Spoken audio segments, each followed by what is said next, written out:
Hello my dear students, welcome back to debit credit classes. और ये है class 11th accountancy का chapter 7 that is double entry system. जी हाँ, तो आज हम स्टार्ट करने वाले हैं चैप्टर 7 और इस चैप्टर से रिलेटेड एक इम्पॉर्टेंट वीडियो मैं आपको ऑलरेडी दे चुका हूं जो कि थी rules of debit and credit. अगर अभी तक वो वाला वीडियो अगर आपने नहीं देखा है तो पहले आप वो वाला लेक्चर देख के आओ, उसकी लिंक मैं आपको यहाँ पे भी दे दूँगा। तो उसके बाद अगर आप ये वाला लेक्चर देखोगे तो आपको और भी बहुत अच्छे से समझ में आ जाएगा। मतलब जो अपन ने उस वीडियो में डिस्कस किया है या उस वीडियो में मैंने आपको पढ़ाया है वही चीज़ यहाँ पर भी मतलब डबल एंट्री सिस्टम वाले चैप्टर में दे रखी है। चलो तो बिना टाइम वेस्ट किए स्टार्ट करते हैं आज का चैप्टर 7। और अभी तक चैनल पे नए हो, लाइक नहीं किया, सब्सक्राइब नहीं किया और बेल आइकन को प्रेस नहीं किया तो उसको क्या कर दो, फटाफट से प्रेस कर दो। आ जाओ, चलो तो आज स्टार्ट करेंगे चैप्टर 7। चैप्टर 7 क्या है भाई? चैप्टर 7 है आपका डबल एंट्री सिस्टम। क्या है?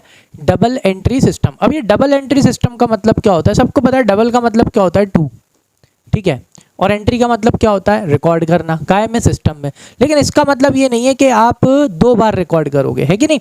अगर अपन बोले ना डबल का मतलब 2 हो गया सर और एंट्री का मतलब हो गया रिकॉर्ड करना, ठीक है, मतलब क्या हो गया कि भाई एक ही ट्रांजैक्शन को 2 बार रिकॉर्ड करना नहीं। डबल एंट्री सिस्टम का मतलब होता है अकाउंट्स में कि भाई एक ही ट्रांजैक्शन के कितने इफेक्ट होते हैं। यस, हर ट्रांजैक्शन के 2 इफेक्ट होते हैं। कितने इफेक्ट होते हैं? Each and every transaction has 2 aspect, है ना। इफेक्ट या बोल लो ना एस्पेक्ट, पहलू।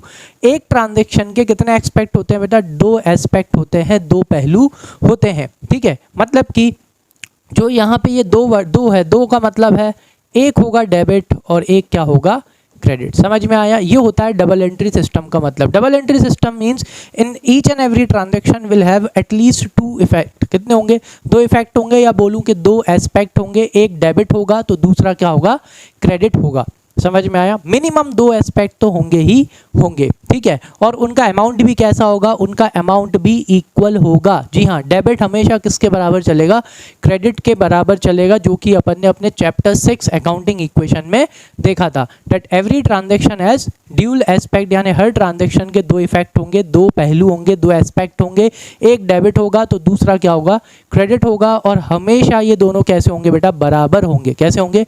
बराबर होंगे। चाहे एक डेबिट हो, 3-4 क्रेडिट हो, लेकिन वो 3-4 क्रेडिट का सम टोटल उस एक डेबिट के बराबर आएगा। ये भी हो सकता है कि एक क्रेडिट हो और 3-4 क्या हो, यस 3-4 डेबिट हो, लेकिन उस एक क्रेडिट का अमाउंट किसके बराबर होगा? उन 3-4 क्रेडिट अमाउंट के बराबर होगा। समझ में आया? Which means each and every transaction will have minimum how many aspect? 2 aspect. Is that clear? चलो आ जाओ, इसी के साथ इस चैप्टर को स्टार्ट करते हैं। क्या लिखा हुआ है यहाँ पे? आ जाओ बोर्ड पे देखते हैं। So according to this system every business transaction affects at least 2 accounts, ठीक है। अब यहाँ पे बेटा इसको कर लेना अपोजिट डायरेक्शन। कैसे डायरेक्शन? अपोजिट, ठीक है। Opposite direction there can be no transaction in the business which affects only 1 account or which has only 1 aspect. So both the aspects of every transactions are recorded under this system. Is that clear? यानी कि double entry system में अगर एक transaction हो रहा है तो उस एक ट्रांजैक्शन से कितने अकाउंटों के ऊपर इफेक्ट पड़ेगा बेटा? 2 अकाउंटों के ऊपर इफेक्ट पड़ेगा, जैसे कि हमने अकाउंटिंग इक्वेशन वाले चैप्टर में देखा था। अगर याद हो तो चलो आ जाओ एक बार कराते हैं अपन इसको। जैसे कि अपन ने क्या खरीदा बेटा? गुड्स खरीदे। क्या खरीदे? गुड्स। तो जब अपन गुड्स खरीद रहे थे तो एक तो स्टॉक अकाउंट, और अगर कैश में खरीद रहे थे तो कैश अकाउंट। हो गए 2 अकाउंट, एक हो गया स्टॉक और एक क्या हो गया बेटा? एक हो गया कैश। Is that clear? जब अपन क्या कर रहे थे बेटा? कोई भी एक्सपेंस का पेमेंट कर रहे थे। किसका पेमेंट कर रहे थे? कोई भी एक्सपेंसेस का अगर अपन पेमेंट कर रहे थे तो उस टाइम भी कितने अकाउंटों पे इफेक्ट पड़ रहा था? 2। हाँ, कैश का पेमेंट कर रहे थे तो एक्सपेंस का पेमेंट कर रहे थे तो क्या जा रहा था? कैश जा रहा था। और सारे के सारे एक्सपेंसेस किसके होते हैं? ओनर के। तो कौन के अकाउंट में से माइनस कर रहे थे? कैपिटल अकाउंट में से माइनस कर रहे थे। मतलब मैं उसको रिकॉल क्यों करा रहा हूँ? बस ये समझाने के लिए कि भाई हर ट्रांजैक्शन से कितने अकाउंटों पे इफेक्ट पड़ेगा? 2 अकाउंटों पे इफेक्ट पड़ेगा। ऐसा हो ही नहीं सकता कि सिर्फ एक अकाउंट के ऊपर इफेक्ट पड़े। समझ में आ गया? हमेशा मिनिमम 2 अकाउंटों पे इफेक्ट पड़ेगा। आगे देखते हैं।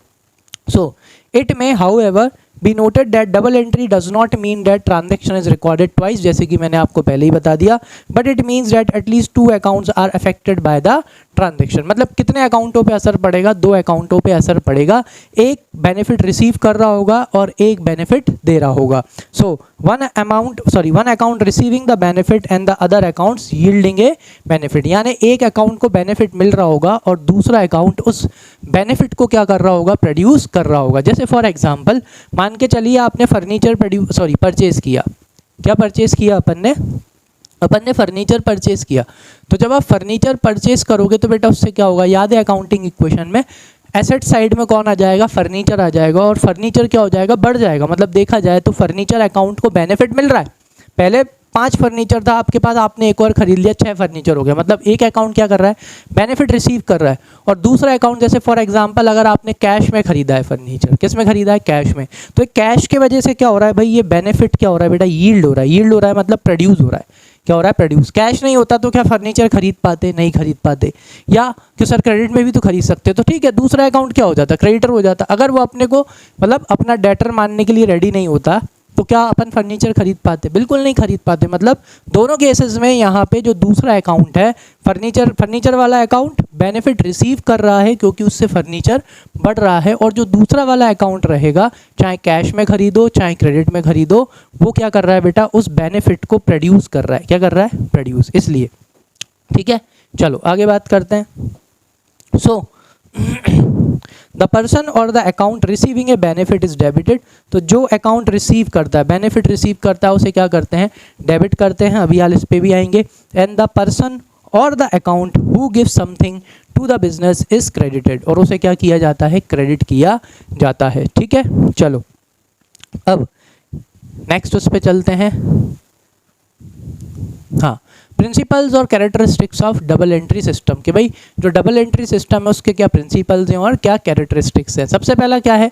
सबसे पहला ये है बेटा, every business transaction affects 2 account, जो कि अपन ने अभी हाल देखा कि भाई every business transaction has 2 fold effect, that is it effects 2 account simultaneously, one of them is debited and the other is credited. ठीक है, तो ये क्या करता है बेटा? एक एक करके क्या करता है? अकाउंट को डेबिट करता है और एक अकाउंट को क्या करता है? क्रेडिट करता है। चलो, तो इसी बात पे जो अपन ने पिछला जो लाइन देखी थी वहाँ पर कि भाई एक अकाउंट डेबिट होगा और एक अकाउंट क्या होगा? क्रेडिट होगा। चलो, तो उसकी मैं चीज़ आपको बताता हूँ।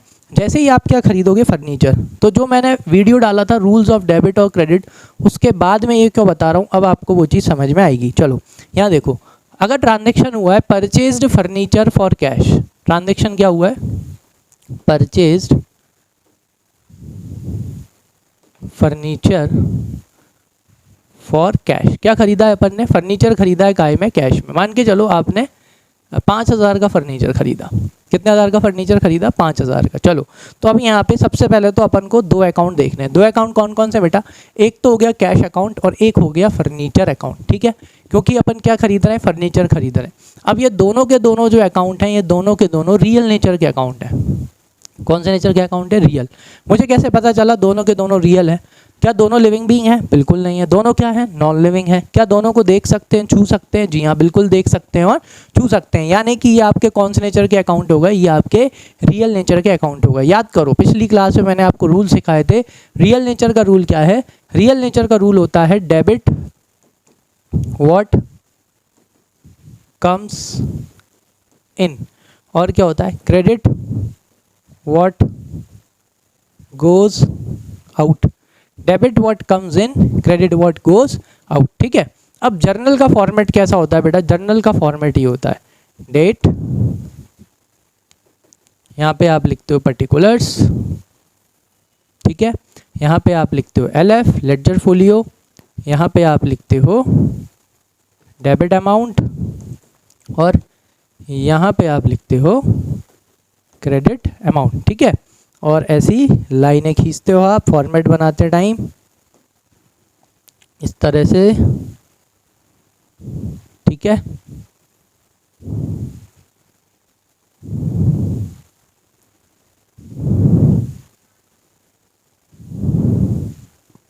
तो ये आपका फॉर्मेट होता है किसका? जर्नल का। अब यहाँ पे क्या होता है बेटा? इधर तो आपको डेट डालनी होती है। जैसे फॉर एग्जांपल मान के चलो 15 मई को क्या खरीद रहे हैं? फर्नीचर खरीद रहे हैं और ईयर कौन सा चल रहा है 2025, ऊपर ईयर नीचे डेट। अब आपने फर्नीचर खरीदा, ठीक है। अब एंट्री कैसे होती है, ऐसे होती है बेटा, एक अकाउंट को क्या किया जाता है, ये एक अकाउंट को डेबिट किया जाता है तो एक अकाउंट को क्रेडिट किया जाता है, ठीक है। एंट्री ऐसे ही क्यों करते हैं उसके पीछे का भी मैं आपको क्या बताऊंगा, रीज़न बताऊंगा। और ब्रैकेट में क्या लिखा जाता है, नरेशन। क्या लिखा जाता है, ब्रैकेट में नरेशन लिखा जाता है यहाँ पे नीचे, ठीक है। चलो अब एंट्री करते कैसे हैं, अब सुनो। अब अपन को रूल लगाना होता है।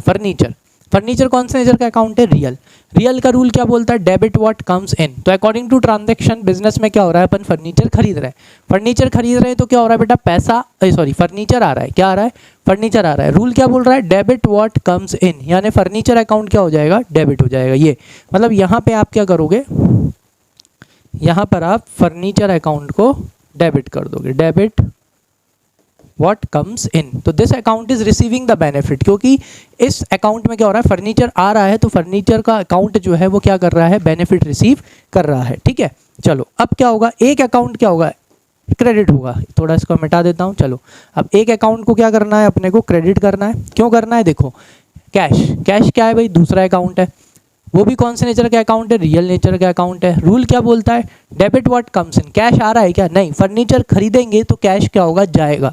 तो credit what goes out, cash जा रहा है तो कैश को क्या कर देंगे, क्रेडिट। यहाँ पे 2 लगा के क्या लिख देंगे, कैश अकाउंट, ठीक है।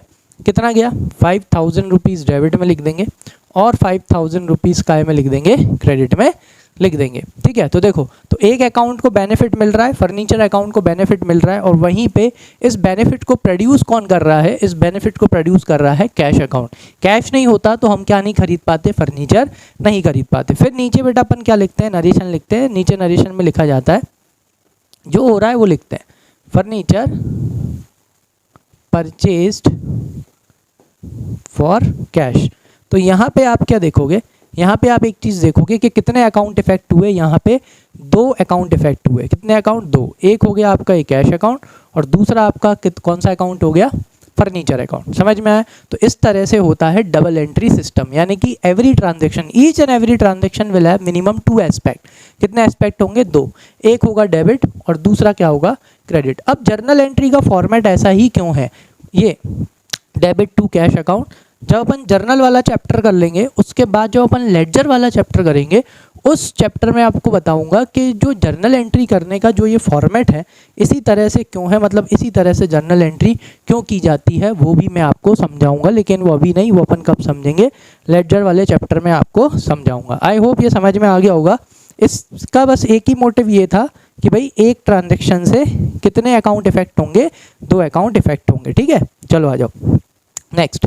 इसके बाद में क्या लिखा है बेटा, सेकंड क्या है, recording of both personal and impersonal aspect. जी हाँ, अपन यहाँ पे दोनों एस्पेक्ट को रिकॉर्ड करते हैं, चाहे वो पर्सनल हो चाहे वो इम्पर्सनल हो। देखो, it is possible that both the aspects of a transaction may be personal और बोथ में बी इम्पर्सनल, और one may be personal and the other may be impersonal. यानी कि यहाँ पे जो ट्रांजेक्शन हो सकता है, ट्रांजेक्शन में एक अकाउंट पर्सनल भी हो सकता है और बाकी के अकाउंट क्या हो सकता है बेटा, इम्पर्सनल अकाउंट भी हो सकते हैं। जैसे फॉर एग्जांपल मान के चलो कि कैश आया, क्या आया, कैश आया। अगर कैश आ रहा है, ठीक है, कोई भी दे रहा है फॉर एग्जांपल, है ना, बिजनेस में आपको क्या मिल रहा है, कैश मिल रहा है। चलो एक ट्रांजेक्शन बनाते हैं, date is cash ₹10,000 received from Mohan, ठीक है ना। देखो क्या लिखा है अपन ने, cash 10,000 rupees received from Mohan. किससे पैसे मिल रहे हैं बेटा, मोहन से पैसे मिल रहे हैं। आ जाओ वापस से देखते हैं यहाँ पे 2 अकाउंट कौन कौन से हो जाएंगे। देखो, एक अकाउंट तो अपना कैश अकाउंट ही हो गया और एक अकाउंट अपन किसका अकाउंट हो गया बेटा, मोहन का अकाउंट हो गया। चलो अब कैश अकाउंट कौन से नेचर का अकाउंट है, कैश अकाउंट रियल नेचर का अकाउंट है, नॉन लिविंग टचेबल, ठीक है। मोहन यहाँ पे कौन है बेटा, मोहन यहाँ पे लिविंग बीइंग में, यानी सीधा सा चीज़ हो गई कि लो ये देखो, ये यहाँ पे कौन से नेचर का अकाउंट हो गया, पर्सनल। पर्सनल भी हो सकता है और एक अकाउंट क्या हो सकता है, यस, इम्पर्सनल अकाउंट भी हो सकता है। चलो अब अगर अपन इसमें एंट्री करें तो कैसे करेंगे, रियल का रूल क्या बोलता है, रियल का रूल बोलता है डेबिट व्हाट कम्स इन, और क्या बोलता है वो, क्रेडिट व्हाट गोज आउट। अब ज़रा रूल लगा लो, कैश आ रहा है ना, अपन को कैश मिल रहा है किससे, मोहन से। कितना कैश मिल रहा है बेटा, 10,000। तो debit what comes in, cash तो आ रहा है बिजनेस में, यानी कि यहाँ पे कौन सा वाला रूल लगेगा भाई, एक ये डेबिट वाला लगेगा, ठीक है। और मोहन कौन है, पर्सनल। अच्छा, पर्सनल का रूल क्या है बेटा, डेबिट द रिसीवर और क्या है, क्रेडिट द गिवर। चलो रूल लगाओ, पर्सनल का रूल है debit the receiver credit the giver. चलो अब जरा बिजनेस के पॉइंट ऑफ व्यू से सोचो, मोहन अपने को पैसे दे रहा है तो मोहन कौन हो गया, यस मोहन हो गया गिवर, यानी कि इस वाले रूल का क्या लगेगा, यस यहाँ से लगेगा। तो मतलब रूल लग गया, डेबिट व्हाट कम्स इन, यानी अगर अपन यहाँ पे जर्नल एंट्री करेंगे तो क्या होगी, कैश अकाउंट क्या हो जाएगा बेटा, डेबिट हो जाएगा, और टू कौन सा अकाउंट, मोहन अकाउंट, ठीक है। अकाउंट नहीं लगेगा, पर्सनल नेचर के रूल में क्या नहीं लगाना है बेटा, अकाउंट नहीं लगाना है, ठीक है। चलो तो ये हो गई अपनी एंट्री, और यहाँ पे क्या लिखा हो जाएगा, अमाउंट लिखा हो जाएगा 10,000 डेबिट में और 10,000 क्रेडिट में। यानी इससे अपना क्या हो गया, ये प्रूफ हो गया कि पर्सनल अकाउंट भी हो सकता है और इम्पर्सनल अकाउंट भी हो सकता है। चलो आ जाओ नेक्स्ट देखते हैं। नेक्स्ट उसमें क्या लिखा है, recording is made according to certain specified rules. Yes, जो भी अपन रिकॉर्डिंग कर रहे हैं वो अपन किससे कर रहे हैं, certain specified rules, that is debit the receiver credit the giver, debit what comes in credit what goes out, and debit all expenses and losses credit all income and gains। तो वही है, मतलब in double entry one of the account is debited and the other is credited, it does not mean that any account may be debited and any account may be credited। मतलब इसका मतलब ये नहीं है कि कोई से भी अकाउंट को डेबिट कर देंगे, कोई से भी अकाउंट को क्रेडिट कर देंगे, नहीं। उसके लिए अपन को क्या फॉलो करना है, स्पेसिफाइड रूल्स फॉलो करना है, पर्सनल, रियल और नॉमिनल नेचर के रूल्स, जो कि अपन ने अभी हाल लगाए आपके सामने, मैंने उनको लगा के बताया कि कैसे उन रूलों को लगाया जाता है। Fourth, preparation of trial balance, since one account is debited and the other is credited, total of debit is always equals to all the credits। जैसे कि मैंने आपको बताया था, each and every debit has its own credit, ठीक है। चाहे एक डेबिट है तो उसके 3, 4, 5, 6 क्या हो सकते हैं, क्रेडिट हो सकते हैं, बट अमाउंट क्या होगा, दोनों का सेम होगा। समझ में आया, इसलिए so this helps in finding out the arithmetical accuracy of the accounting records. ये मैंने आपको पहले भी बताया बेटा, थ्योरी पढ़ाते टाइम मैंने आपको बताया क्या बनाते हैं, ट्रायल बैलेंस। क्या बनाया जाता है, ट्रायल बैलेंस बनाया जाता है। तो ट्रायल बैलेंस में क्या किया जाता है, एक तरफ सारे डेबिट बैलेंस, एक तरफ सारे क्रेडिट बैलेंस रखे जाते हैं, उनका क्या लगाया जाता है, टोटल लगाया जाता है। And debit must be equals to credit, why, because we are following double entry system. अब डबल एंट्री सिस्टम फॉलो कर रहे हैं तो डेबिट किसके बराबर आएगा, क्रेडिट के बराबर आएगा। और अगर नहीं आता, which means we prepare trial balance to check the arithmetical accuracy, कि भाई अपन ने जो जर्नल एंट्री करी है, अकाउंट्स बनाए हैं, वो सही बनाए हैं या नहीं बनाए। तो इसके वजह से क्या होता है, डबल एंट्री सिस्टम की वजह से क्या होता है, ये आपका डेबिट किसके बराबर आता है, क्रेडिट के बराबर, ठीक है। So this is done by preparing a trial balance. तो ये जो अर्थमेटिकल एक्यूरेसी है ये अपन चेक करते हैं किसको बना के, ट्रायल बैलेंस को बना के। और डेबिट क्रेडिट के बराबर नहीं आया, मतलब कुछ ना कुछ क्या हुई है, मिस्टेक हुई है, ठीक है। चलो आ जाओ नेक्स्ट। लो भाई, क्लासिफिकेशन ऑफ अकाउंट्स, तो ये मैं आपको ऑलरेडी पढ़ा चुका हूँ, बहुत अच्छे से मैंने पिछली क्लास में पढ़ाया था, है ना। वो वीडियो देखो, है ना, फिर ये देखो और अच्छे से समझ में आएगा। चलो क्लासिफिकेशन ऑफ अकाउंट्स। तो अकाउंट्स बेटा 3 तरह के हैं वैसे, पर्सनल, रियल और नॉमिनल, ठीक है। आज थोड़ा सा डिटेल में पढ़ लेते हैं कि और क्या क्या अकाउंट होते हैं। चलो सबसे पहला कौन है बेटा, पर्सनल नेचर के अकाउंट। जैसे कि मैंने आपको समझाया था, पर्सनल नेचर के अकाउंट ज़्यादातर किसके होते हैं, पर्सनल नेचर के अकाउंट होते हैं लिविंग बींग्स के। किसके, लिविंग बींग्स के अगर अकाउंट है, यानी कौन से नेचर के अकाउंट है, पर्सनल नेचर के अकाउंट है। और अगर किसी कंपनी या किसी बिजनेस का अकाउंट है तो वो भी कौन से नेचर का अकाउंट है बेटा, पर्सनल नेचर का ही अकाउंट उसको बोलते हैं। उसका भी रीज़न मैंने समझाया था, बिकॉज वो होते हैं आर्टिफिशियल लिविंग पर्सन। उनको जिंदा किसने करा है, लॉ ने। किसने जिंदा कर दिया उनको, लॉ ने। इसलिए आ जाओ। So the account which relate to an individual firm, company or any institutions are called personal account। इसलिए उन्हें क्या बोला जाता है, पर्सनल। चाहे वो इंडिविजुअल हो, लिविंग बीइंग, चाहे फर्म हो, चाहे कंपनी हो, कोई इंस्टीट्यूशन ही क्यों ना हो। जैसे account of Mohan, account of Ramchandra Krishna, ठीक है, ये थोड़ा सा शायद चंद्र, अकाउंट ऑफ DCM लिमिटेड, ठीक है, account of Delhi university, bank account, capital account. Bank account भी लिविंग बीइंग का होता है या किसी कंपनी फर्म का होता है। कैपिटल अकाउंट किसका होता है बेटा, प्रोपरेटर का, वो लिविंग बीइंग होता है। सो प्रोपरेटर। ड्राइंग्स अकाउंट भी किसका होता है, प्रोपरेटर का होता है बेटा, लिविंग बीइंग का। So etcetera are examples of personal account, ठीक है। और पर्सनल अकाउंट का रूल क्या होता है ये भी मैं आपको समझा चुका। Debit the receiver, credit the giver. Is that clear? Rule क्या होता है पर्सनल का? Debit the receiver, credit the giver. क्यों? क्योंकि जो एक पर्सन, जो एक लिविंग बीइंग होता है, या तो वो रिसीव कर सकता है बिजनेस से, या तो वो बिजनेस को क्या कर सकता है, दे सकता है। मैंने लास्ट क्लास में ये भी बहुत अच्छे से समझाया था बेटा कि उसको डेबिट क्यों करना है। Is that clear? अगर बिजनेस किसी को कुछ देता है तो बिजनेस के पॉइंट ऑफ व्यू से सामने वाला क्या हो गया, रिसीवर हो गया। जैसे फॉर एग्जांपल अगर मैं आपको यहाँ पे क्या करूँ, जैसे ये बुक है, ठीक है, अगर ये बुक मैं किसी को देता हूँ, ठीक है, अगर ये बुक अपन किसी को दे रहे हैं, अपन बिजनेस है, अपन किसी को ये बुक दे रहे हैं, तो सामने वाला कौन हो गया, रिसीवर हो गया। लेकिन बिजनेस में अपन कोई भी चीज़, क्या बिजनेस में अपन कोई भी चीज़ फ्री में नहीं देते। काय में नहीं देते? यस, फ्री में नहीं देते। अगर अपन सामने वाले को कुछ भी दे रहे हैं बिजनेस से, तो उसके लिए अपन उससे क्या लेंगे, पैसे लेंगे।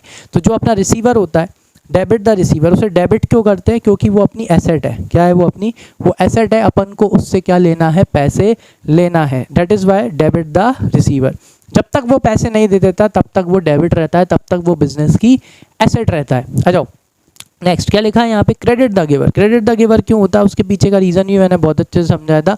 बिजनेस को अगर कोई कुछ दे रहा है, जैसे फॉर एग्जांपल अगर अपने को, अपन किसी, मोहन है, मोहन से अपन क्या ले रहे हैं बेटा, स्टॉक ले रहे हैं, तो मोहन कौन हो गया, यस, मोहन गिवर हो गया। बिजनेस के पॉइंट ऑफ व्यू से सोचो, मोहन अपने को स्टॉक दे रहा है, मतलब मोहन कौन हो गया, मोहन गिवर हो गया। कौन हो गया, गिवर, क्योंकि वो अपन को स्टॉक दे रहा है। ठीक है, जब तक अपन मोहन को क्या नहीं दे देते, पैसे नहीं दे देते, वो क्या रहेगा, वो क्रेडिट रहेगा। रीज़न क्या है, क्योंकि मोहन बिजनेस को फ्री में गुड्स नहीं देगा।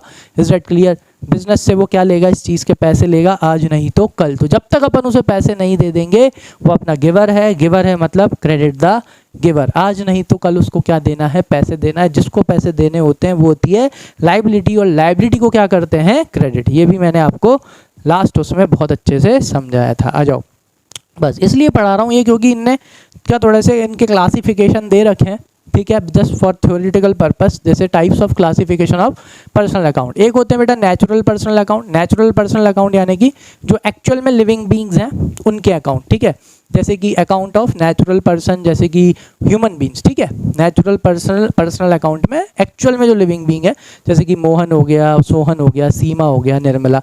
Oh my God, Nirmala Sitharaman याद आ गई, इससे आ जाओ, है ना। नेक्स्ट कौन है भाई, artificial personal account. Artificial personal account यानी कौन हो गए बेटा, जैसे कंपनी के अकाउंट हो गए, इंस्टीट्यूशंस के अकाउंट हो गए, वो कौन से हो गए, that is artificial personal accounts. Why? Because I already explained you कि ये जो कंपनीज होती हैं, ये जो बिजनेसेस होते हैं, ये सब क्या होते हैं, आर्टिफिशियल लिविंग पर्सन होते हैं। इसलिए इनके अकाउंटों को क्या बोला जाता है, आर्टिफिशियल पर्सनल अकाउंट बोला जाता है। जैसे these accounts do not have physical existence, इनकी कोई फिजिकल एग्जिस्टेंस नहीं होती जैसे ह्यूमन बीइंग की होती है, but they work as personal account, लेकिन ये पर्सनल अकाउंट की तरह काम करते हैं।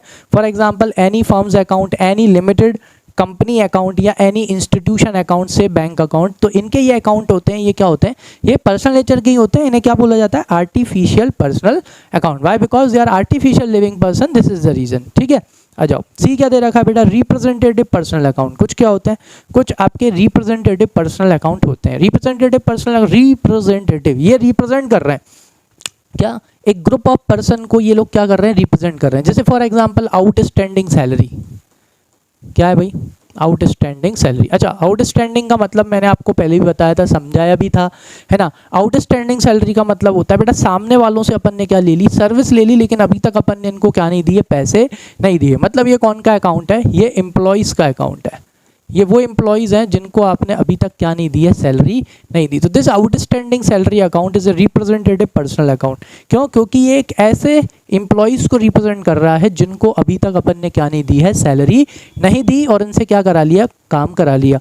और बेटा एम्प्लॉयज़ क्या होते हैं, एम्प्लॉयज़ होते हैं लिविंग बींग्स। कौन होते हैं, yes, living beings, that is why personal account. आ जाओ, so when an account represents a particular person or group of person like this account, so it is termed as a representative personal account. For example, if the salaries for the month of the December are not paid to the employees, तो ये जैसे कि आपने अभी दिसंबर की salary नहीं दी है, तो एक आउटस्टैंडिंग सैलरी अकाउंट ओपन करेंगे, डेट विल रिप्रेजेंट कि भाई इन एम्प्लॉयज़ को अभी तक क्या नहीं मिली है, सैलरी नहीं मिली है। तो एक तरह से ये क्या हो गया, रिप्रेजेंटेटिव सैलरी अकाउंट। ठीक है, आ जाओ, या पर्सनल अकाउंट।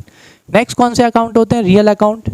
ऑलरेडी अपन डिस्कस कर चुके बेटा प्रीवियस क्लास में कि रियल अकाउंट क्या होते हैं। रियल अकाउंट सारी एसेट्स के अकाउंट, ठीक है, किसके अकाउंट, सारी एसेट। बस यहाँ पे अपन क्यों पढ़ रहे हैं वापस से, उसके पीछे का रीज़न है क्योंकि रियल अकाउंट के भी दो क्लासिफिकेशन होते हैं, ठीक है। एक होते हैं टेंजिबल जो कि मैंने बताया था, और एक होते हैं इनटेंजिबल। चलो आ जाओ। So the account of all those things whose values can be measured in terms of money and which are the properties of the business are termed as real accounts, ठीक है। ये वो सारे अकाउंट है जिनको आप किस में मेजर कर सकते हो, मनी में मेजर कर सकते हो। मैंने बताया ना सारे एसेट्स, और एसेट्स क्या होती हैं, yes assets are the properties of the business. तो जितनी भी प्रॉपर्टीज होती हैं बिजनेस की वो कौन से नेचर के अकाउंट होती हैं बेटा, वो रियल नेचर की अकाउंट होती हैं। जैसे कि सच एज कैश अकाउंट हो गया, फर्नीचर अकाउंट हो गया, मशीनरी अकाउंट हो गया, बिल्डिंग अकाउंट हो गया, गुडविल अकाउंट हो गया। मतलब एक तरह से देखा जाए तो एसेट्स जो बिजनेस में क्या है, जो बिजनेस में एसेट्स हैं आपकी, ठीक है, वो सारी की सारी एसेट्स आपके कौन से नेचर के अकाउंट होती है बेटा, रियल नेचर की होती है, ठीक है। अब देखो आप यहाँ पे कुछ आपको एसेट्स आपको देखने को मिल रही होंगी जो क्या है बेटा, टेंजिबल है, जिन्हें आप देख सकते हो, छू सकते हो। Cash account, furniture account, machinery account, building account. But goodwill account, goodwill क्या है बेटा, गुडविल एक ऐसी चीज़ है जिसका फिजिकल एग्जिस्टेंस नहीं है। गुडविल मतलब आपके फर्म का रेप्यूटेशन। समझ में आया, क्लियर है। तो ये जो गुडविल है ये दिखती नहीं है, क्या नहीं होती है, दिखती नहीं है, इसका कोई फिजिकल एग्जिस्टेंस नहीं होता, मतलब ये टेंजिबल नहीं है। ये कैसी एसेट है बेटा, इनटेंजिबल। कौन सी है ये, यस ये इनटेंजिबल एसेट है, इस वजह से अपन इसको पढ़ रहे हैं।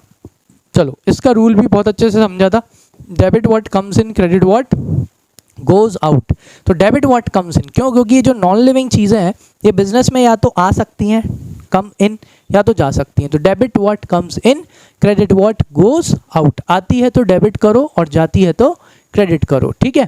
चलो तो debit what comes in, credit what goes out. बेटा ये भी मैंने बहुत अच्छे से रूल समझाया है, क्यों डेबिट करना है, क्यों क्रेडिट करना है, क्या रीज़न है उसके पीछे। उसके लिए पिछला वीडियो जो पिछली क्लास है रूल्स ऑफ डेबिट क्रेडिट, वो जाके देखो, बहुत अच्छे से समझ में आएगा। सो डेबिट व्हाट कम्स इन, क्योंकि एसेट होती है, आ रही है, इसलिए एसेट का बैलेंस होता है डेबिट। इंक्रीज करना हो तो क्या करना है, डेबिट, इसलिए डेबिट व्हाट कम्स इन। क्योंकि और एसेट आएगी तो बिजनेस में एसेट बढ़ेगी, एसेट को इंक्रीज करना है, इंक्रीज करना हो तो सेम एसेट का बैलेंस होता है डेबिट, डेबिट का सेम क्या होगा, डेबिट होगा, इसलिए क्रेडिट व्हाट गोज आउट। अगर बिजनेस से एसेट जाएगी क्या होगी, अगर बिजनेस से एसेट जाएगी तो बेटा एसेट क्या होगी, कम होगी ना। तो डेबिट को कम करना है, डेबिट को कम करना है तो अपोजिट, डेबिट का अपोजिट क्या होता है, क्रेडिट, इसलिए क्या कर देते हैं, credit. Credit what goes out. चलो तो types of classification of real account. Real account में भी दो तरह के क्लासिफिकेशंस हैं। एक है आपके टेंजिबल रियल अकाउंट, जैसे कि मैंने आपको बताया cash account, furniture account, machinery account, मतलब वो एसेट्स जिन्हें आप देख सकते हो, छू सकते हो, वो आपके टेंजिबल रियल अकाउंट्स होते हैं। कुछ होते हैं आपके इनटेंजिबल रियल अकाउंट्स, यानी कि वो एसेट्स जिन्हें आप ना देख सकते हो ना छू सकते हो।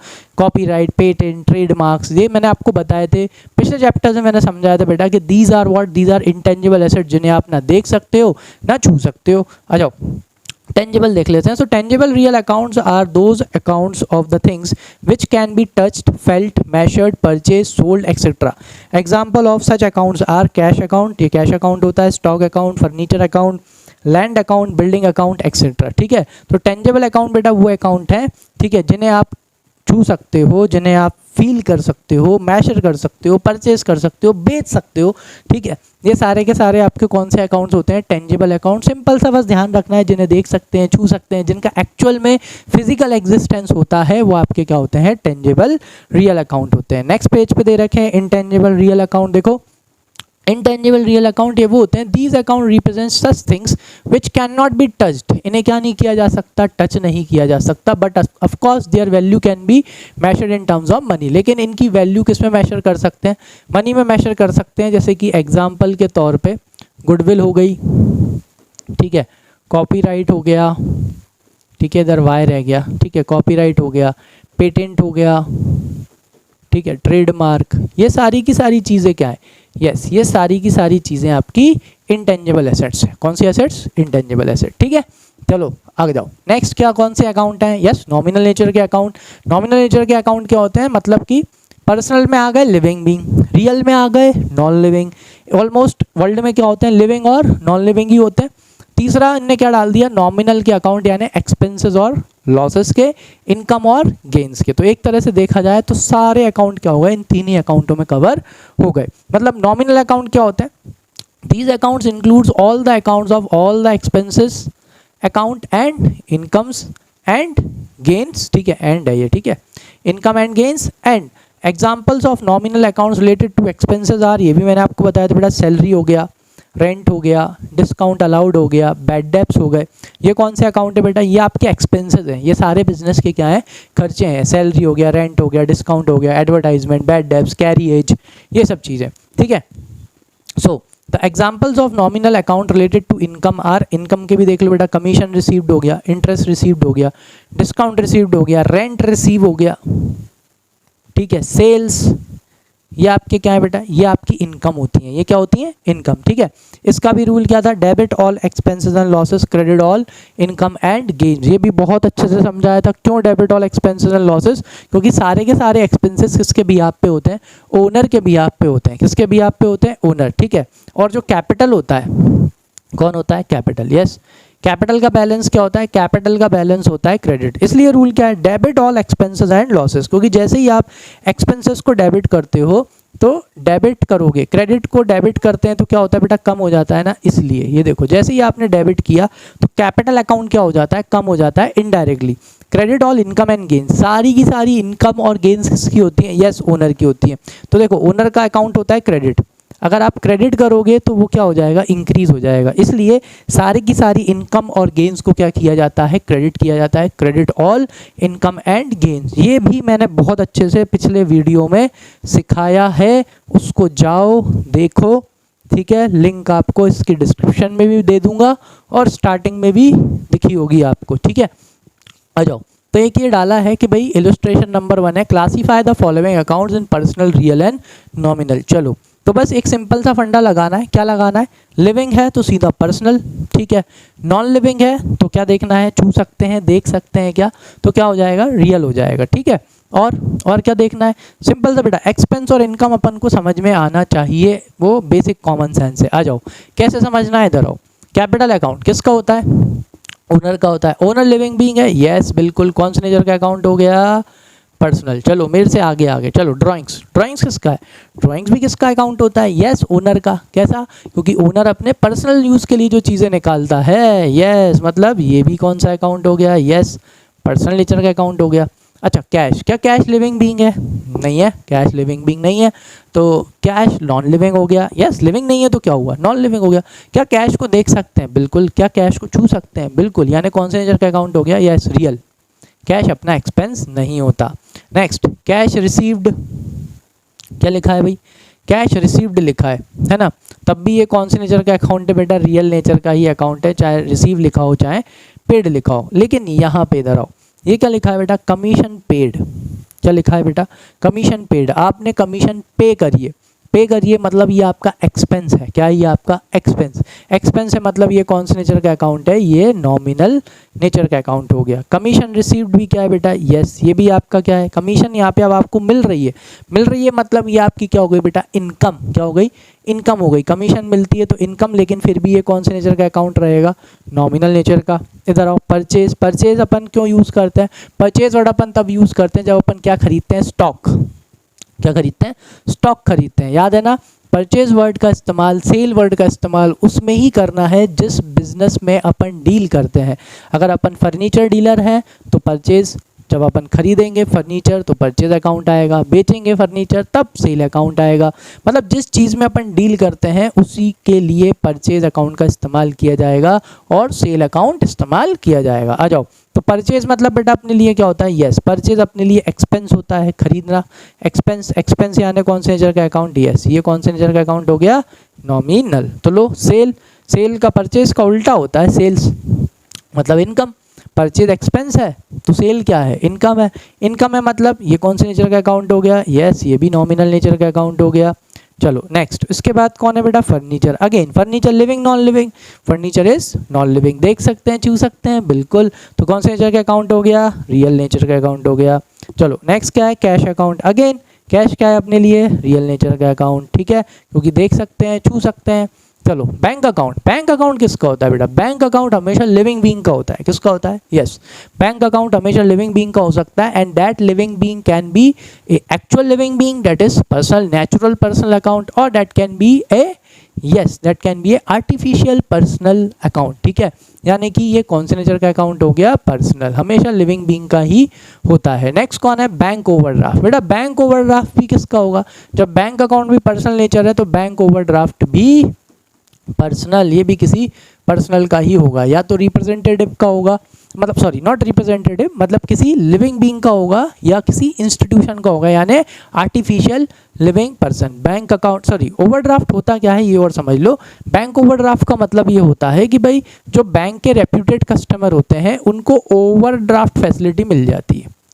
अब सर ये ओवरड्राफ्ट क्या होता है, ओवरड्राफ्ट का मतलब ये हुआ जैसे मान के चलो आपके बैंक अकाउंट में बैंक वाले आपको लिमिट दे देते हैं एक्स्ट्रा, आपको उन्होंने लिमिट दे दी कि भाई 10 लाख की उनने आपको ओवरड्राफ्ट लिमिट दे दी। ओवरड्राफ्ट लिमिट का मतलब क्या हुआ कि आप चाहो तो बैंक से अगर आपके अकाउंट में पैसे नहीं भी हैं, जीरो अकाउंट है आपका, जीरो बैलेंस बचा है, उसके बाद भी आप बैंक से कितने रुपए निकाल सकते हो बेटा, 10 लाख। इसे बोलते हैं बैंक ओवरड्राफ्ट फैसिलिटी।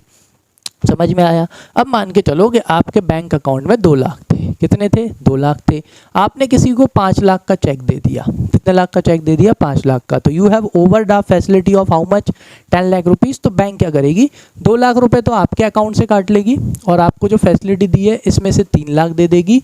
तो यानी कि एक तरह से देखा जाए तो अभी लिमिट कितने की बची, 7 लाख की, और आप नेगेटिव में चले गए कितना, 3 लाख। तो ये 3 लाख आपका क्या है बेटा, बैंक ओवरड्राफ्ट, आपने अपने बैंक से ज़्यादा पैसा निकाल लिया। ठीक है, आ गया समझ में, क्लियर। तो ये बैंक ओवरड्राफ्ट भी पर्सनल नेचर का अकाउंट होता है, या तो ये एक नेचुरल पर्सनल अकाउंट होगा या तो ये एक आर्टिफिशियल पर्सनल अकाउंट होगा। कंपनी के भी बैंक ओवरड्राफ्ट हो सकते हैं, इंस्टीट्यूशन के भी। लो भाई डेटर, डेटर कौन है, जिससे पैसे लेना है, यानी ये कौन हो गया, यस ये लिविंग बीइंग है, लिविंग बीइंग है यानी कौन से नेचर का अकाउंट, यस पर्सनल नेचर का।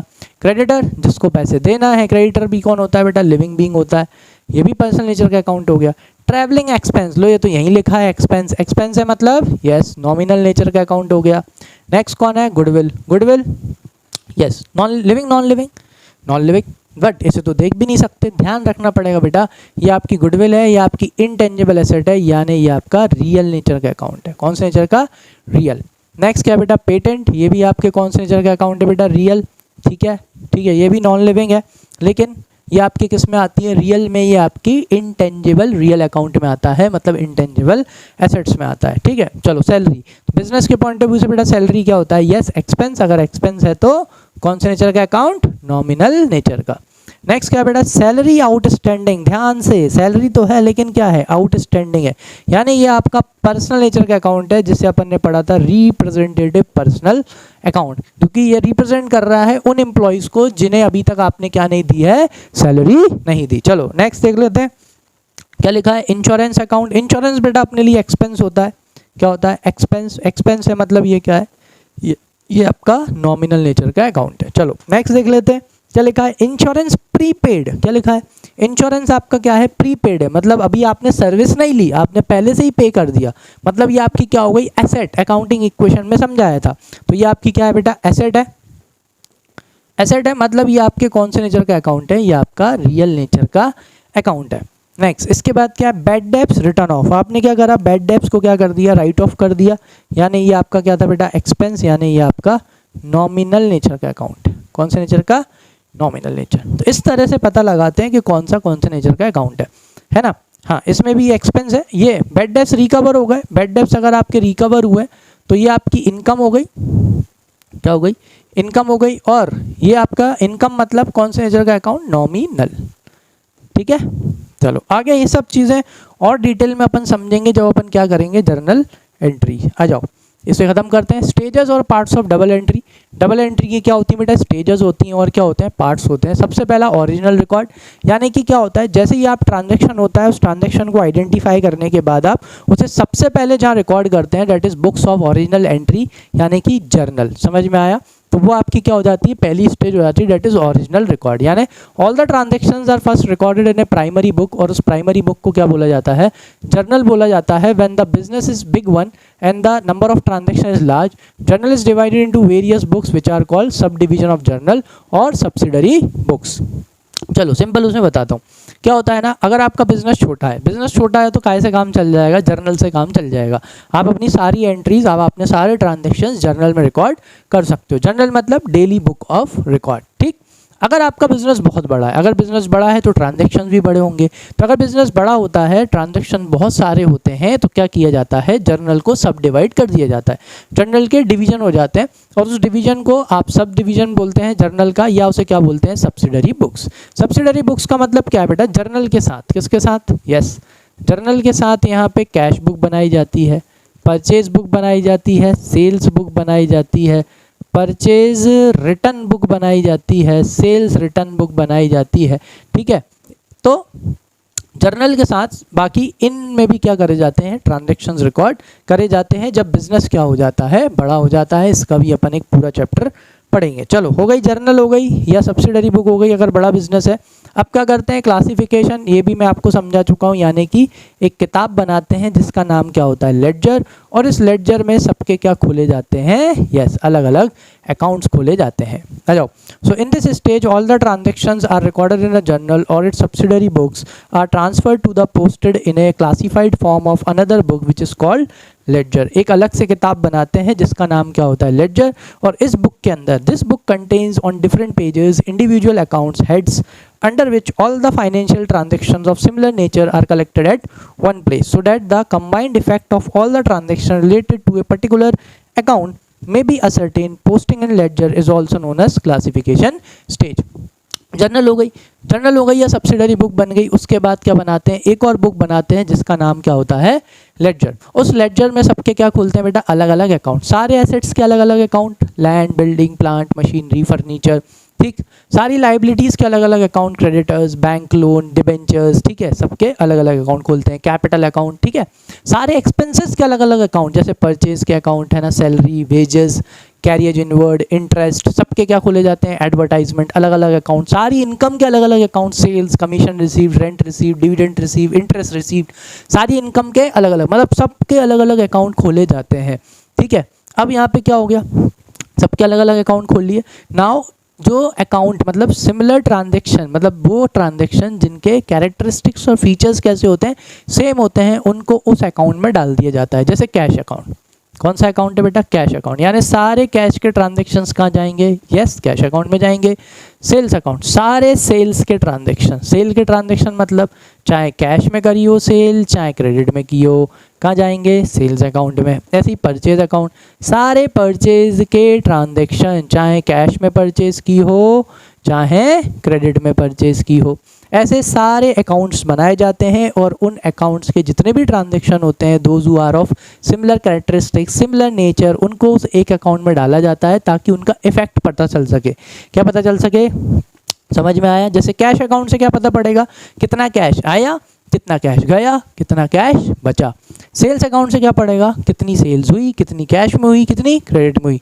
परचेज अकाउंट से क्या पता पड़ेगा, सेम, कितनी परचेज करी, कितनी कैश में करी, कितनी क्रेडिट में करी, और अभी तक कितनी परचेज कर चुके हैं। तो इस तरह से अपने को ये चीज़ पता चलती है। तो जो अपन लेडजर में पोस्टिंग करते हैं जर्नल से, उसे बोला जाता है क्लासिफिकेशन स्टेज। इसके लिए अपन पढ़ेंगे बेटा लेडजर वाला चैप्टर। Next, summary, yes. अब क्या करते हैं बेटा, जैसे ही आपके इतने सारे अकाउंट बन गए, अकाउंट बनने के बाद अपन ट्रांजैक्शन को समराइज करते हैं। ये भी अपन पढ़ चुके, यानी क्या क्या बनाया जाता है समराइज करने के लिए, ट्रायल बैलेंस, क्या बनाते हैं, ट्रायल बैलेंस बनाते हैं। और क्या बनाते हैं भाई, दूसरी चीज़ क्या बनाई जाती है, trading account and profit and loss account. फिर थर्ड और क्या बनाया जाता है, बैलेंस शीट। कौन सा अकाउंट बनाया जाता है, स्टेटमेंट बनाया जाता है, डेट इज बैलेंस शीट। ये तीन चीज़ें बनाई जाती हैं। इससे क्या हो गया, समरी हो गया, पूरा क्या हो गया, जितनी भी अपन ने अकाउंटिंग करी वो सारी समरी हो गई, छोटी हो गई। आ जाओ। So in this stage all the accounts in the ledger are balanced off and are put in a list, that is debit balance one side and credit balance on the other side. This list is prepared is called trial balance. बताया था ना trial balance बनाते हैं, एक list जैसी बनाई जाती है जिसमें एक तरफ सारे डेबिट आ जाते हैं, एक तरफ सारे क्रेडिट आ जाते हैं और उनका टोटल लगाते हैं। So with the help of the trial balance, a trading and profit and loss account is prepared to ascertain the profit earned or loss suffered during a particular period, and balance sheet is prepared to show the financial position of the business. ये भी मैं पहले आपको explain कर चुका हूँ कि अपन क्या करते हैं, ट्रायल बैलेंस बनाते हैं। Trial balance is the list of all the account, जितने भी अकाउंट होते हैं उनकी क्या होती है बेटा, ट्रायल बैलेंस में क्या होती है, उनकी लिस्ट होती है कि भाई कैश अकाउंट हो गया, सेल अकाउंट हो गया, कैपिटल अकाउंट हो गया, ठीक है। और मैंने ये भी समझाया था बेटा सारे अकाउंट्स का कुछ ना कुछ बैलेंस होता है, या तो डेबिट बैलेंस होगा या तो क्रेडिट। कैश का हमेशा डेबिट बैलेंस, सेल का हमेशा क्रेडिट बैलेंस, कैपिटल का हमेशा। तो इनके क्या होते हैं, अकाउंटों के बैलेंस होते हैं। तो सारे अकाउंटों की लिस्ट बन जाती है ट्रायल बैलेंस में। फिर उसी लिस्ट से क्या बनाया जाता है, प्रॉफिट एंड लॉस अकाउंट। मतलब सारे एक्सपेंसेस एक तरफ, सारी इनकम एक तरफ, प्रॉफिट एंड लॉस में। उससे क्या पता चल जाता है, प्रॉफिट हुआ है या लॉस हुआ है। और बाकी जो अकाउंट बचे वो कहाँ जाते हैं बेटा, बैलेंस शीट में। यानी बैलेंस शीट में जाते हैं रियल और पर्सनल नेचर के अकाउंट बचे हुए, ठीक है। वो बैलेंस शीट में जाते हैं सारी एसेट्स और लाइबिलिटी के, जिससे पता चलता है बिजनेस की फाइनेंशियल पोजीशन पता चलती है कि भाई बिजनेस की फाइनेंशियल पोजीशन कैसी है, ठीक है। आ जाओ नेक्स्ट क्या बेटा, advantages of double entry system और कॉजेज ऑफ इट्स पॉपुलैरिटी। कि भाई इसके एडवांटेजेस क्या है। ये सिस्टम कैसा है बेटा, साइंटिफिक सिस्टम है। यानी कि under this system the transactions are recorded and according to certain specified rules as such. जैसे कि system is more scientific as compare to any other system of book keeping, ठीक है। ये एक साइंटिफिक सिस्टम है, इसमें सारे ट्रांजेक्शन्स एक स्पेसिफाइड रूल से क्या करे जाते हैं, रिकॉर्ड करे जाते हैं, ठीक है। ट्राइड एंड टेस्टेड फार्मूला है, मतलब वो है सिस्टम है जिसके वजह से इसको यूज़ किया जाता है, ठीक है। चाहे जितने भी अकाउंटिंग सिस्टम है उनसे सबसे अच्छा सिस्टम कौन सा है भाई, डबल एंट्री सिस्टम है, ठीक है। नेक्स्ट सेकंड क्या है बेटा, complete record of every transaction. यहाँ पे क्या होता है, सारे के सारे ट्रांजेक्शन्स का क्या होता है, कंप्लीट रिकॉर्ड होता है। देखो, so in double entry all the accounts are divided in 3 parts, that is personal account, real account and nominal account, and both the debit and credit aspects of transactions are recorded in these. यानी कि यहाँ पे क्या किया जाता है, यहाँ पे सारे एस्पेक्टों को क्या किया जाता है, रिकॉर्ड किया जाता है। डेबिट को भी रिकॉर्ड किया जाता है, क्रेडिट को भी रिकॉर्ड किया जाता है। मतलब कि यहाँ पे किसी भी एस्पेक्ट को छोड़ा नहीं जाता, जिसके वजह से ये क्या है, ये है complete record of every transaction. सारे रिकॉर्ड मतलब बिल्कुल कंप्लीट रिकॉर्ड है सभी ट्रांजैक्शनों का, क्योंकि इसमें इधर कुछ भी चीज़ नहीं छोड़ी जाती। चाहे कैश में पैसा आया हो नहीं आया हो, इस साल का है रिकॉर्ड करेंगे, है कि नहीं। Same with the expenses, same with the income. इस वजह से ये दोनों चीज़ों को रिकॉर्ड करता है, कैश को मतलब एक तरह से ये आपका डेबिट को भी रिकॉर्ड कर रहा है, क्रेडिट को भी रिकॉर्ड कर रहा है। इस वजह से ये कंप्लीट रिकॉर्ड होता है किसका, एवरी ट्रांजैक्शन का। थर्ड क्या है बेटा, ये है प्रिपरेशन ऑफ ट्रायल बैलेंस, ठीक है। इन डबल एंट्री सिस्टम आप क्या कर सकते हो, ये ट्रायल बैलेंस बना के आप ये पता लगा सकते हो कि भाई सब कुछ सही चल रहा है या नहीं चल रहा। देखो अकाउंट, जैसे कि in double entry system the amount recorded to the debit side of various accounts will always be equal to the amounts recorded on the credit side of the various accounts. As such, trial balance can be prepared to check the arithmetical accuracy of the accounts. तो आप यहाँ पे क्या कर सकते हो बेटा, आप यहाँ पे ट्रायल बैलेंस बना के आप अपनी अर्थमेटिकल एक्यूरेसी को क्या कर सकते हो, चेक कर सकते हो। यानी आपने जो भी अकाउंटिंग की है, क्या वो अकाउंटिंग सही से हो रही है या नहीं हो रही। आई बात समझ में।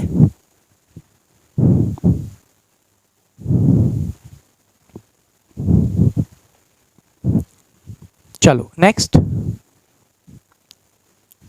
क्या बेटा, preparation of trading and profit and loss account. हाँ, तो with the help of trial balance अपन क्या बना सकते हैं, ट्रेडिंग अकाउंट बना सकता है, ये पता लगाने के लिए कि ग्रॉस प्रॉफिट हुआ है या ग्रॉस लॉस हुआ है। Similarly profit and loss account बना सकता है, ये पता लगाने के लिए कि नेट प्रॉफिट हुआ है या लॉस हुआ है ड्यूरिंग ए पर्टिकुलर पीरियड। ये उसका एडवांटेज है किसका, डबल एंट्री सिस्टम का, क्योंकि डबल एंट्री सिस्टम से आप इसी साल के एक्सपेंस रिकॉर्ड करते हो, इसी साल की इनकम रिकॉर्ड करते हो, जिसकी वजह से आपको इसी साल का सही प्रॉफिट और सही लॉस पता चल जाता है, ठीक है। फिफ्थ क्या है बेटा, knowledge of financial position of the business. Double entry system की वजह से आपको अपने बिजनेस की फाइनेंशियल पोजीशन के बारे में पता चल जाता है। So at the end of the each accounting period every businessman wants to know financial position of his business, that is value of assets, liability and capital of the business. भाई हर businessman जानना चाहता है कि उसके business की financial position कैसी है, अच्छी है या बुरी है, उसका कैपिटल बढ़ा कि कम हुआ। तो as such balance sheet can be prepared which is a screen picture of the financial position of the business at a certain moment. तो डबल एंट्री सिस्टम की वजह से क्या बना सकते हैं अपन, बैलेंस शीट बना सकते हैं eight the end of each financial year, जो बिजनेस की एकदम सही पिक्चर बता देगी कि what is the financial position of the business, whether it is good, whether it is moderate or whether it is bad. Last क्या दे रखा है बेटा, disadvantages of double entry system. Double entry system के क्या हैं, हाँ कुछ डिसएडवांटेजेस भी हैं। सबसे पहला क्या है बेटा, number of books are to be kept under this system as such system is quite expensive. हाँ इसमें क्या मेंटेन करना पड़ता है, यहाँ पे आपको बुक्स मेंटेन करनी पड़ती हैं, उन बुक्स को मेंटेन करने के लिए अलग से आपको स्टाफ हायर करना पड़ता है, जिस वजह से थोड़ा सा डबल एंट्री सिस्टम क्या पड़ता है, एक्सपेंसिव पड़ता है। ठीक है, नेक्स्ट क्या है बेटा, it is quite difficult to apply the rules of debit and credit, proper education, practical knowledge and training is required in order to have command over the rules of double entry system. यानी हर कोई एरा गैरा क्या नहीं कर सकता, double entry system को अडॉप्ट नहीं कर सकता। अगर आपको डबल एंट्री सिस्टम को अडॉप्ट करना है तो आपको नॉलेज होनी चाहिए रूल्स की, प्रिंसिपल्स की, अजम्पशंस की, कन्वेंशंस की। ठीक है, जो अपने पर्सनल रियल नॉमिनल के रूल हैं, है ना, तो उनकी आपके पास में क्या होनी चाहिए, प्रॉपर नॉलेज होनी चाहिए, आपको ट्रेनिंग की ज़रूरत पड़ेगी, अच्छी कमांड होनी चाहिए, तभी जाके आप क्या कर सकते हो, आप डबल एंट्री सिस्टम को अप्लाई कर सकते हो। एक ड्रॉबैक यह है इसका, डिसएडवांटेज। थर्ड देख लेते हैं, only the arithmetical accuracy of account is checked by preparing a trial balance under the double entry system, following types of error are not disclose under this system. चलो एक और चीज़ बताता हूँ भाई, ट्रायल बैलेंस बनाते हैं ना, तो ट्रायल बैलेंस बनाने के बाद आपको सिर्फ 99.9% आप कह सकते हो कि हाँ भाई ट्रायल बैलेंस क्या है, सही है। उसके पीछे का रीज़न है कुछ इस तरह के एरर्स होते हैं जो कि ट्रायल बैलेंस बनाने पर भी नहीं मिलते, जैसे कि ये रहा error of omission. Error of omission का मतलब क्या होता है बेटा, कि आपने एक ट्रांजैक्शन को ओमिट ही कर दिया। ओमिट मतलब जैसे फॉर एग्जांपल आपने गुड्स परचेज करे थे, वो पूरी एंट्री ही नहीं की, ना उसका डेबिट इफेक्ट रिकॉर्ड किया, ना उसका क्रेडिट रिकॉर्ड किया, तो अब क्या हो गया, जब दोनों ही एस्पेक्ट रिकॉर्ड नहीं करे तो ट्रायल बैलेंस क्या आएगा, यस बराबर आएगा। ओमिशन का मतलब होता है वो एंट्री ही स्किप कर देना। So if a transaction remains all together unrecorded in the books of the original entry. All together मतलब ना तो उसका डेबिट रिकॉर्ड किया आपने, ना तो आपने उसका क्रेडिट रिकॉर्ड किया। ठीक है, तो वो ट्रायल बैलेंस से पकड़ा ही नहीं जाएगा। सेकंड क्या है, error of commission. If wrong amount is recorded in the books of the original entry. मतलब क्या हुआ कि कोई ट्रांजैक्शन हुआ, उसे आपने रिकॉर्ड भी कर लिया, लेकिन रिकॉर्ड कैसे कर लिया बेटा, गलत अमाउंट से, आपने उसे गलत अमाउंट से रिकॉर्ड कर लिया। मतलब समझना मेरी बात, आपकी बेटा परचेज हुई थी 55,000 से, कितने की परचेज की, 55,000, लेकिन आपने गलती से 50,000 ही रिकॉर्ड कर ली, 50,000 ही आपने डेबिट कर दिया और 50,000 ही आपने क्या कर दिया, क्रेडिट कर दिया। तो जब आप ट्रायल बैलेंस बनाओगे, डेबिट से क्रेडिट दोनों क्या आएंगे, बराबर आएंगे। तो इस तरह के एरर भी कहाँ नहीं मिलते, ट्रायल बैलेंस में नहीं मिलते। तो एक तो ये भी दिक्कत होती है, एक डिसएडवांटेज ये है। एक और है, एक और क्या है बेटा, एरर्स ऑफ प्रिंसिपल। यस, कभी कभी आप क्या कर देते हो, एरर ऑफ प्रिंसिपल कर देते हो। एरर ऑफ प्रिंसिपल का मतलब होता है बेटा, रेवेन्यू एक्सपेंडिचर को कौन सा एक्सपेंडिचर मान लेना, कैपिटल एक्सपेंडिचर मान लेना, ये होता है एरर ऑफ प्रिंसिपल। या उल्टा कैपिटल एक्सपेंडिचर को क्या मान लेना, रेवेन्यू एक्सपेंडिचर मान लेना। ठीक है, if the amount is recorded on the correct side though in the wrong account, for example if purchase of machinery is debited to purchase account instead of machinery account. मतलब कि आपने क्या करा, आपने एंट्री तो सही मारी है लेकिन अकाउंट गलत ले लिए। हाँ भाई, आपने मशीन खरीदी थी, मशीन आपकी क्या होती है, एसेट, ये होता है आपका कैपिटल एक्सपेंडिचर, लेकिन आपने गलती से कौन सा अकाउंट डेबिट कर दिया, आपने परचेज अकाउंट डेबिट कर दिया। परचेज अकाउंट कौन सा होता है, रेवेन्यू एक्सपेंडिचर। समझ में आया, तो या तो रेवेन्यू एक्सपेंडिचर को कैपिटल एक्सपेंडिचर, या कैपिटल एक्सपेंडिचर को रेवेन्यू एक्सपेंडिचर, या रेवेन्यू रिसिप्ट को कैपिटल रिसिप्ट और कैपिटल रिसिप्ट को रेवेन्यू रिसिप्ट। अगर ये मान लेते हो, यानी ये होता है एरर ऑफ प्रिंसिपल होता है। अब यहाँ पे भी क्या हो रहा है, एंट्री मारते टाइम डेबिट को आपने किसके बराबर कर दिया, क्रेडिट के बराबर कर दिया। तो जब ट्रायल बैलेंस बनाओगे तो ये एरर भी आपको पता नहीं चलेगा। एक डिसएडवांटेज ये हो गया।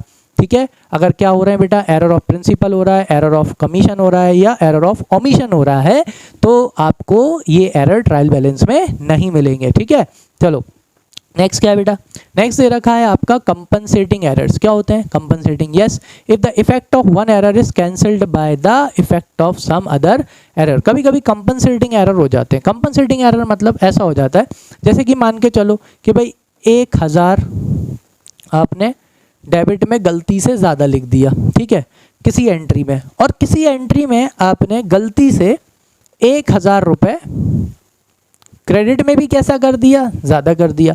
तो जब आप ट्रायल बैलेंस बनाओगे ना, ये पकड़ नहीं पाओगे, क्योंकि ये एक दूसरे के क्या आएंगे, बराबर आएंगे। तो एक एरर ने, एक तरह से इस वाले एरर ने इस वाले एरर को क्या कर दिया, कंपनसेट कर दिया। तो जब ट्रायल बैलेंस बनाएंगे तो डेबिट किसके बराबर आएगा, क्रेडिट के बराबर आएगा। तो अगर कंपनसेटिंग एरर्स हो जाते हैं तो भी ट्रायल बैलेंस में इस तरह के एरर नहीं मिलते। ठीक है, चलो भाई, तो इसी के साथ आपका जो चैप्टर 7 है वो क्या हो गया, ख़त्म होता है। वैसे तो ये चैप्टर ऑलरेडी मैंने उसमें पूरा समझा दिया था अच्छे से। ठीक है, तो अब आपका एक और थ्योरेटिकल चैप्टर बनता है, दैट इज़ चैप्टर 8।